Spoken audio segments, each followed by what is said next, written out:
Hi YouTubers, I'm glad you're all here. Thank you very much for joining me. I thought this was very important to know, especially with the school season soon to be reopening for many of us here in the United States.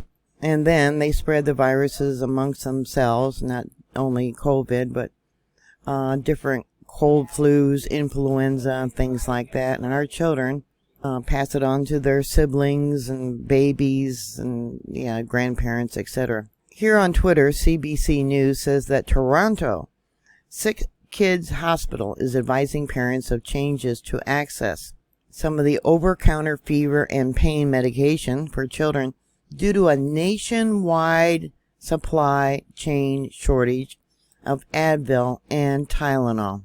City News in Toronto has a video. I'll give you a link to it down below about this shortage.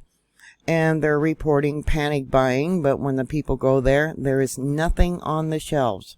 Often pharmacies have like a larger container that they can fill for a prescription with the recommended dosage for the age of the child, the weight of the child, etc. But they went to 3 different pharmacies, and even the pharmacies don't have the stock bottles that they can fill into smaller containers. They are having a hard time getting the medicine also. Now they're saying you do not need a prescription to buy children's cold and flu medication. And the hospitals are giving out these prescriptions as a safety measure so that the children can get the medicine. Now my daughter, who works at the local Walmart, said that during the peak of the COVID virus there at Walmart, they ran out of the Tylenol and Sudafed for children.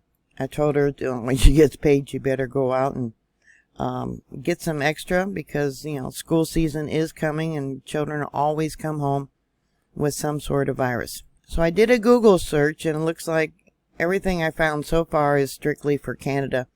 But now it's also hitting the generic chewables, which of course you can't give to babies. Here's another article for Ontario. Shortages there. They said it's nationwide there in Canada.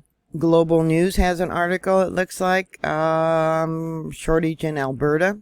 CBC says it's not just Tylenol. Calgary pharmacists say other cold and flu medications are also in short supply. Now this is from a week ago. The shelves were empty, said one Calgary man, of a recent attempt to purchase acetaminophen. So any type of cold medicine, even under generic names, are evidently in short supply. We have seen how inflation has made prices skyrocket. Problems in receiving goods with the distribution and transportation. The Farmer's Almanac is saying that for me in my area it's going to be an extremely bad winter. So I'm already trying to think of things to prepare for that. Many people are saying that it seems like it's already fall and here it is August and it's more like September weather across many parts of the United States. People need to think ahead right now for what they may need when school starts or when winter comes. Make sure your automobiles are winterized, your homes are winterized, what you're going to do if the power goes out for a secondary power source. You can't use gas generators because of the threat of carbon monoxide. You can't use a barbecue in your home because of, carbon monoxide. So this item here, pain medication for children to reduce their pain or a fever, might be something they're not thinking about until it's needed and they go to the store or the hospital and it can't be found. So I thought I'd give you a heads up. Please stay safe. Put your comments down below and I'll talk to you later. God bless you. Bye.